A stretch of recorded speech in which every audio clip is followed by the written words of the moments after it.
And what we're going to do now is move into another panel conversation.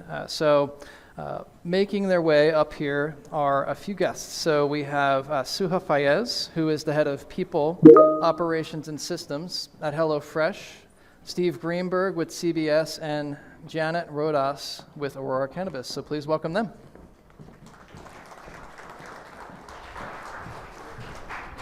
Thank you. Sit here.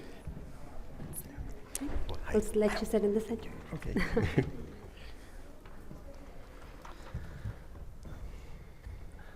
How are we doing?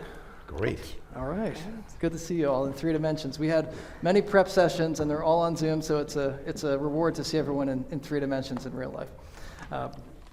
So our topic here is streamlining your talent acquisition and onboarding process. So Suha, Janet, Steve, as we were prepping for this, we went through a couple categories. We landed on a few categories: data and technology, budgeting and investments, candidate experience, and what's the last one, everyone?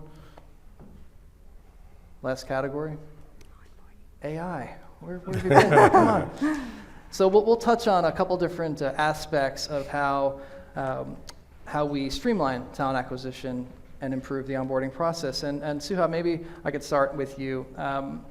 Just basic data and technology, leveraging that to improve onboarding, see efficiencies in the talent acquisition process or processes that we have in talent acquisition. Just maybe talk to us a little bit at a basic level about what data products and processes you've implemented to see some of those gains. Yeah, absolutely. Everyone can hear me okay? All right, thank you, Ian. So I do truly believe that the heart of an efficient onboarding and talent acquisition process, it lies data-driven decision-making as well as the strategic use of technology. So I'm a true believer in technology. If you have technology, use it. Make sure that the administrative processes are reduced, and it helps us in concentrating on more strategic elements. In the companies that I have worked with, and I'm sure that's the case with everyone, but talent acquisition and onboarding processes, they do go hand in hand with each other. So if the transition is not seamless when it goes from talent acquisition to onboarding, it can lead to retention risk, it can lead to lack of productivity. So a few things, I'll talk about my experience. What we have done in terms of talent acquisition efficiencies and onboarding is, let me say top 3 things, or I can go on and on. Okay, the first thing what we have done is optimization of our HRIS system. So what we use is Workday, and once the hiring is done, so the transition to onboarding is pretty seamless, and we get the pre-boarding tasks automated and the triggers are sent to the new joiners. So this Workday optimization really helps us in setting up the right experience before the employees have already joined, and it ensures consistency. Another thing that we do at HelloFresh is that we really believe in kind of self-management and knowledge management. So we have designed platforms such as an intranet, we like to call it the wiki, which has policies and procedures, HR contacts, anything that the new joiner needs to get started and set them up for success. So that's easily accessible for our new joiners. Another thing, then the last thing that we have done is that we, as I said, data-driven decision-making is very important. So we try to look at what are the key milestones in a new joiner's journey. So that's day 1, week 1, the first 30 days, and then the first year stay survey. So we like to send out these surveys, look at the data points, how are the new joiners feeling, what are the things that we can improve, and really take this data back to the leaders and try and improve our onboarding and talent acquisition strategies. So, yeah. So there's a lot in there, and I want to ask you a follow-up, and maybe we can, I'd like to hear from Steve and Janet as well, but in all that you're doing now, you didn't start doing all of that. No. Probably you walked your way into some things. Absolutely. You accidentally maybe stumbled upon others that were missing. Talk to us about what that journey looked like based on how your org and HelloFresh has evolved? Absolutely. So everything that I said, it's a journey of a year to 2 years. So the first thing that we wanted to look at was our numbers, is the candidate conversion rate. So this candidate conversion rate, we were hearing a lot that, we really need to look into our onboarding efforts. It was inconsistent throughout like different offices that we have for HelloFresh, for example. So the first thing that we wanted to bring in was consistency. So first of all, we didn't have like a system at that point in time. So we brought in consistency by centralizing that onboarding process. So we make sure that if a candidate gets hired in Toronto versus a candidate that gets hired in Vancouver, they're getting the same experience. So that really speaks about the employer branding. Then over a few period of time, we brought in an HRIS system, which could actually automate those triggers for onboarding, send them the documents that they need to upload. And then when that started working, and then we're like, okay, onboarding is working, we're setting up the new joiners. Now, it's always that you're never perfect, right? So you always need to improve. So how do we get the data? Let's start some surveys. So we picked up day one because our onboarding is a one-day onboarding, but then we picked another survey that goes out in the first week, because of day one, usually everyone's pretty excited. But by end of week one, they start, like, their true feelings start coming out, right? So their answers might differentiate. So we had like a day one and a week one survey. As per the data that we had seen in our turnover, we saw a lot of people were leaving the organization at a 1 year mark. So we wanted to make sure, like, what's happening in that 12-month mark that people have decided to leave. So we did a 1 year stay survey that made us like look into a few things that, for example, like a few things that came up is that they wanted more transparency or time with the leadership. So we introduced a few sessions around that. So definitely, it's a change management journey that has been going on, and we're still not perfect, but I feel like we're looking at these data points every day and trying to improve.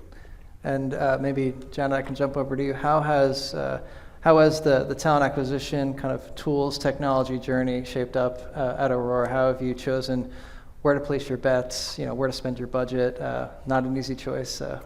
It isn't. And I think just by way of context, because I always like to make sure the audience has a little bit of a sense of some of our organizations and how we are comprised. So Aurora Cannabis is a global licensed medical producer of medical cannabis. And we've got operations in Canada, Europe, and Australia. So we've got roughly about 1,100 employees. So not scale and size as you would see in enterprise organizations, but the complexity that's tied to being across multiple continents across the globe is definitely there. And the approach when I walked in to the organization roughly about 3 years ago was really grateful to be able to walk in and have an integrated ATS system that had our candidate experience from an external and internal perspective really linked to our onboarding, which was fantastic. So we were able to really see key inputs throughout the candidate journey, and that's really important to make sure we have that insight, because when you drill down on some of that data, you'll be able to start to understand a little bit more around, are you taking too long to kind of engage your candidates? Are you, seeing some lag time in terms of offer acceptance? And I'll use one particular use case where I think within the last 6 months, we've seen that offer acceptance be extended because it is a little bit of a challenging market. Candidates are really kind of, pushing back and really negotiating around what that total comp package is. So it's really having our bets set up in one integrated system. And I know a lot of people here may not have one system, but really starting to think about what are those key inputs and those key areas that you can start to pull some insight to really navigate and tell that story. From there, we're really trying to look at where do we make those investments, and we're using a milestone approach. So when we close an acquisition, it's an opportunity for us to be able to take a step back and say, okay, are we still happy with what we are using in terms of tools? Do we need to make some decisions or put some proposals, some business casing together to really understand, do we need to make some investments in certain areas where it's going to really help us, whether it's regionally, or it's specific to one of our particular business units. So I really encourage a lot of us to really take that step back when your businesses are going through some transformational change, some M&A transactions, an opportunity to really look at your integration as those opportunities to really think about your tool set and really start to build those business casing to start to say,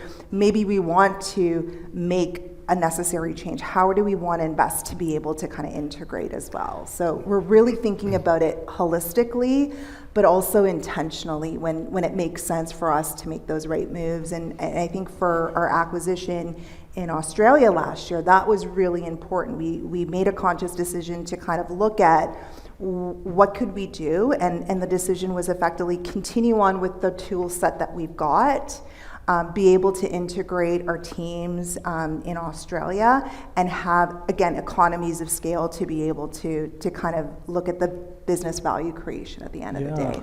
You hit on the candidate experience, which I want to dive into, Steve, with you in a minute. But before we do, when you consider the case making and kind of putting the case forward to place a bet and allocate your budget, are you doing that from the lens of something's broken, or we can get ahead of something and anticipate needs and get ahead of a problem before it becomes a problem, or is it a bit of both?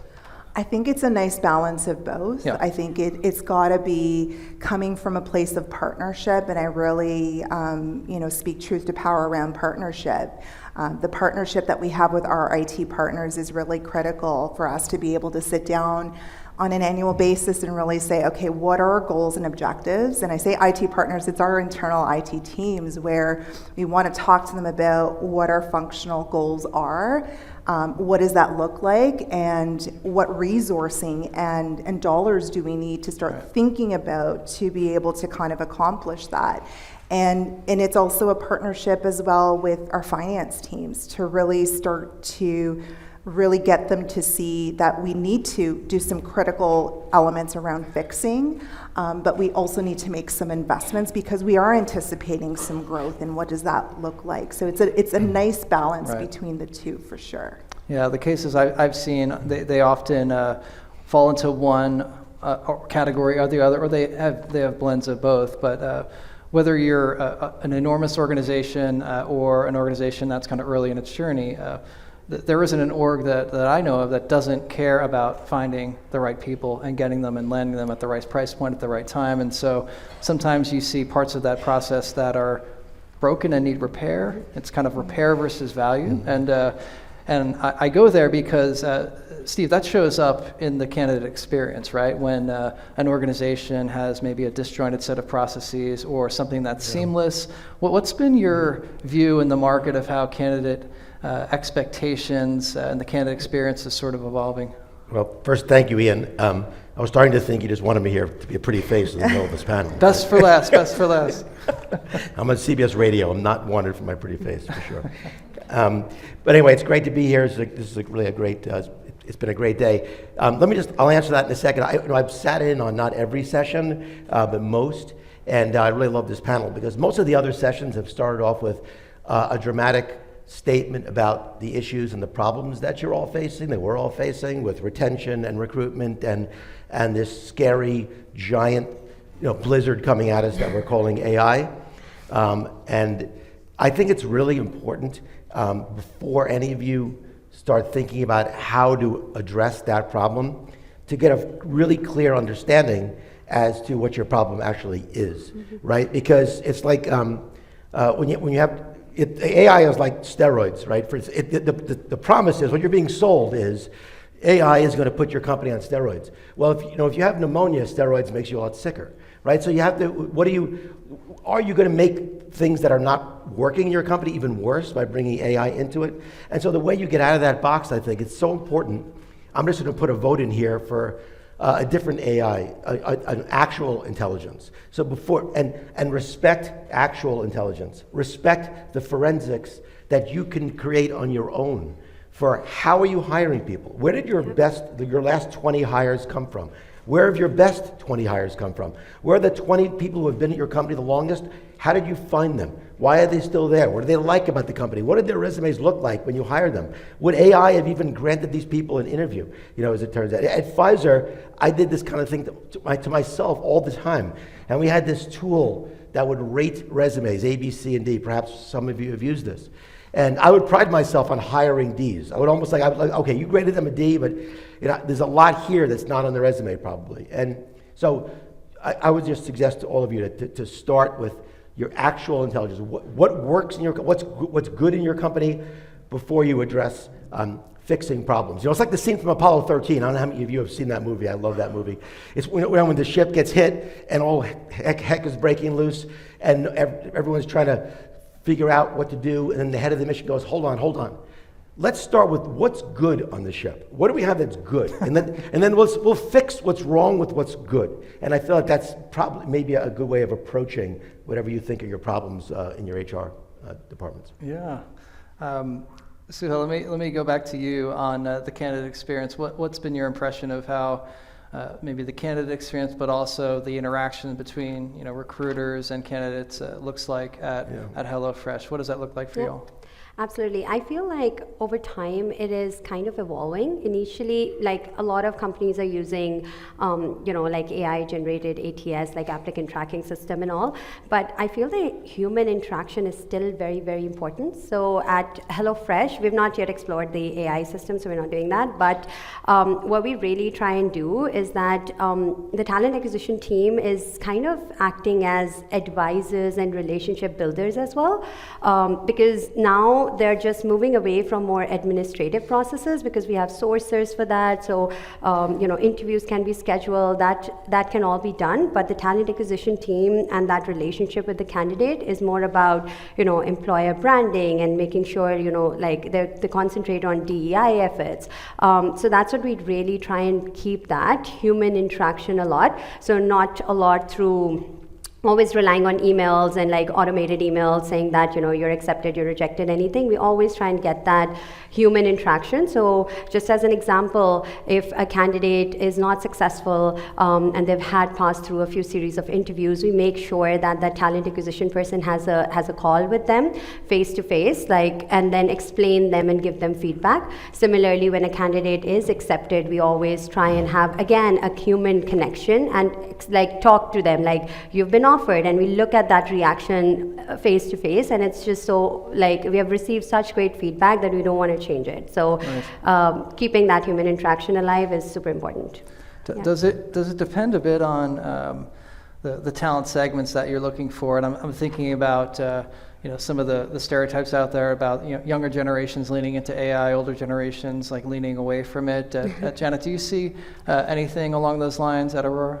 Yeah, I think one thing that we've started to kind of think about a little bit more intentionally is how do we create personas for different types of candidates as we are looking to kind of actively recruit or source for them. Yeah. And I say that because, a persona may want to be interacted with in a very different way, and that's where maybe the AI can kind of come in. So in a high volume operations environment where you're hiring for quite a bit, a click or a text to apply is probably going to make sense to solve for bringing in talent in that respect.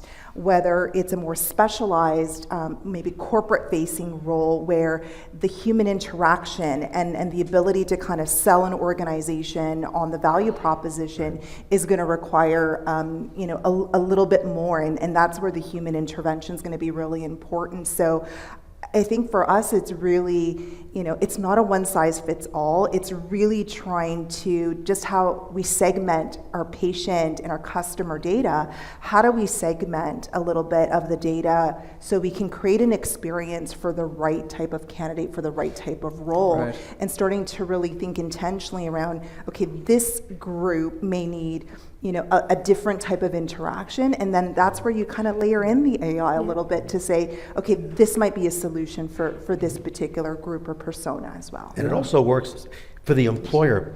by making a more interactive kind of recruitment process, you can learn a lot about the candidate by how they interact with you in those early stages. And again, that might not be relevant for if you're hiring for a designer for a toy company. It may not matter how quickly they respond, but if you're hiring for an EA, right, to work with your CEO, and they're telling you they're always available and they never have typos and they respond immediately, but then it takes them 4 days to respond to you when you say you have an interview.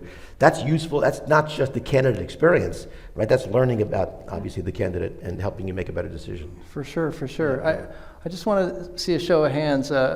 Who has in their org an AI or a machine learning kind of front-end screening mechanism for candidates as applications come in? Who's using AI on the front end? Just one. Wow. Wow. Wow, That's not amazing. too many at all. I almost feel like the legislation is scaring us a little bit. Yeah, it's interesting. I'll fully qualify. As an organization, we use SuccessFactors as kind of our ATS, and we've got a lot of modules within SuccessFactors lit up.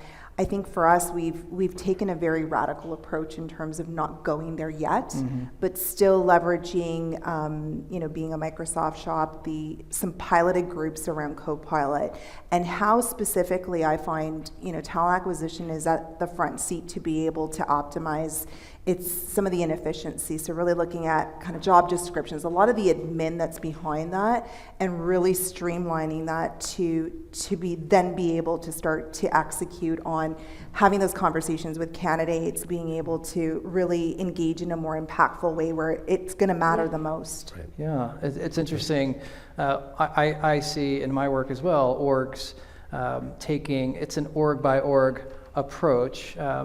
The legislation, for that matter, too, in the U.S. is state by state. There's no overarching nationwide kind of viewpoint in the United States on automated decision-making tools in the candidate process, and the same for Canada, right? I mean, province by province. There's a bill that's, I think, under consideration, but a countrywide piece of legislation that's governing AI, like they have in Europe, is not yet in place. So I think legislation's always the last to catch up to companies that are like leaning in and experimenting and innovating with some of these startups. So it'll be interesting to see where it goes.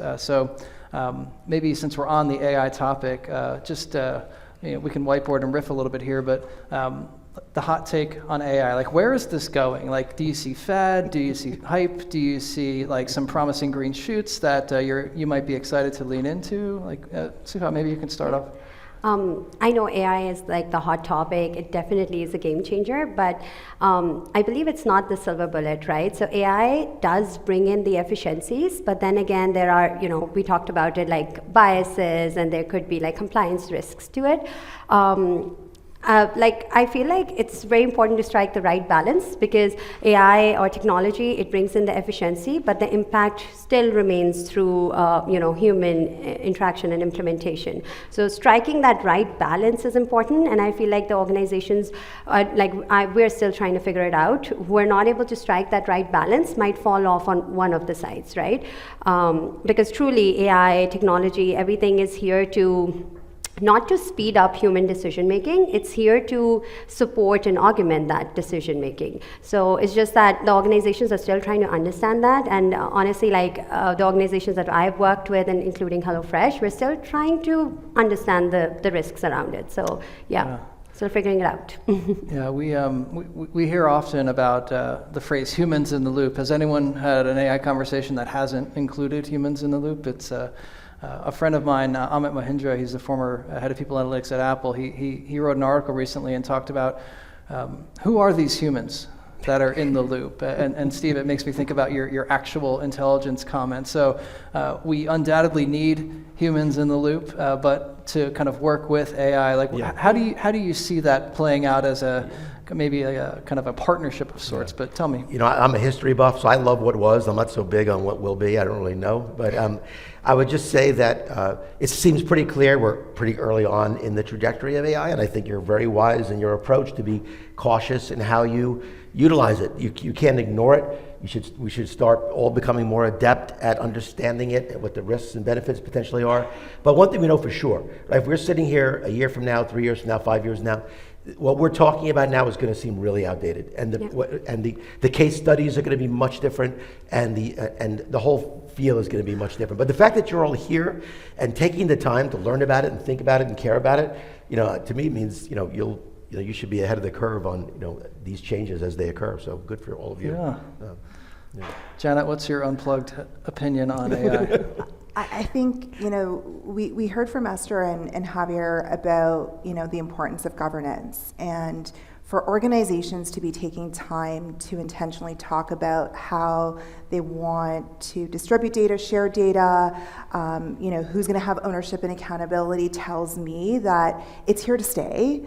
I think a lot of organizations are treading quite carefully, including ourselves at Aurora. We see ourselves as having some proprietary information, so we're not really fully diving in head first on it. We're treading very cautiously, like I've seen with a number of my peers externally in the market, in pharma, in areas where you want to protect your most critical assets, and sometimes that could be products, it could be intellectual property. So I think it's here to stay, but it shows that there is quite a bit of commitment from great organizations that are thinking about how to do it well and with intention.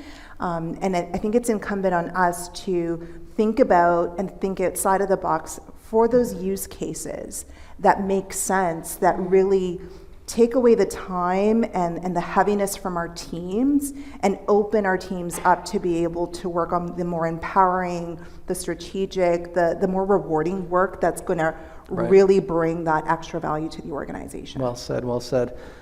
One more question, and then we might be able to take a few from the audience. And we didn't prepare for this, but I think it'll be fine. When I think about, the learnings that I've had in my work and the advice I might have given myself maybe 3 or 5 years ago when starting perhaps down the path of optimizing efficiencies for talent acquisition.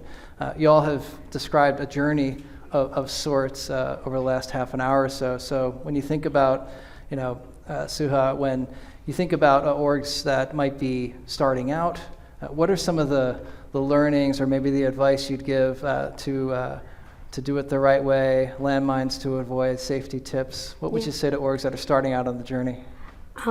My true advice is in the experience that I've had is that it's okay to take risks. So sometimes you might learn about something and instead of spending too much time, now that might be a different opinion from others, but I believe do your research, know your numbers, have your examples, have the historical implementations of a certain, maybe a software that you're trying to implement, but it's okay to take risks. Sometimes you don't need to wait till you hear its success.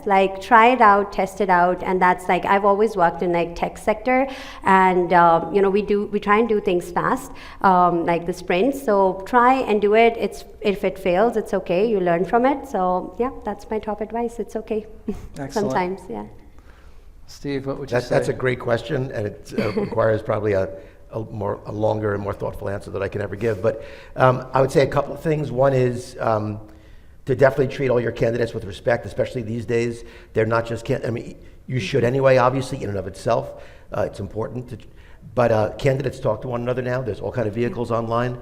If people have a bad experience, they will write on Reddit about you, and you will, and it hurts. And so good manners now are mandatory, I think. Also, I would try to create processes in recruitment that do relate to the job that you're actually looking to fill. Don't have the same recruitment process for every type of job. It really doesn't make any sense. As I said earlier, if you're interviewing for a toy, a designer versus it should be two different recruitments. It takes more work, but you can end up with much better results. One of the final thing is, look, people's resumes are just a start. Obviously, we all know this, but I don't know how many of us actually have the time to act on this. But I worked for the founder of a toy company. He was remarkable.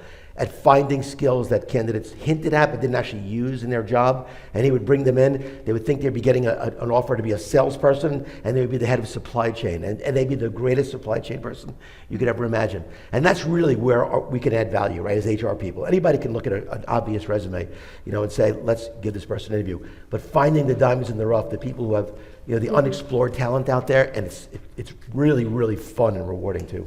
So, Great. Janet? In 10 seconds, I would probably say, sorry. 20 seconds. Take 30. Take 30, okay. I see, the medical cannabis industry as still very much in its infancy. And we operate very much in startup mode. So I can completely resonate with what Sudha said in terms of, really fail fast. I think for us, our mindset, and I'm really grateful that we've had this type of approach, is really pilot. Right. And I can't emphasize that enough, because it gives you an opportunity to test out those hypotheses, to test out those use cases, and be able to be in a position to have really informative data that you can then build out your business case to make those commitments for the longer term as well. Yeah, well said. And it makes me think that the advice that I would give is, we organize HR teams into these boxes. Talent acquisition has a number of processes and systems that are used, and that's a good thing. And sometimes it creates walls. And talent acquisition data flows right into comp data, and that flows right into learn. So we need to look kind of over the wall when we're thinking about systems and data and how to improve the candidate experience, who frankly doesn't care about your org chart. They care about being communicated to with respect and anticipating their needs. And I think from what we heard from our three panelists today, if we do the things that they suggested, we'll have a good shot at that. So let's give them a round of applause. Awesome. Thank you. Thanks. Okay. I think we're a little kind of funky on time, but why don't we ask if there's a question out there that's burning? It says no time for questions. We have no time for questions, so a round of applause again. There's a screen in front of us, so yeah. Thanks, Ian. Thank Okay, you so much. thanks, Lottie. That was fun. Thank you. Thank you.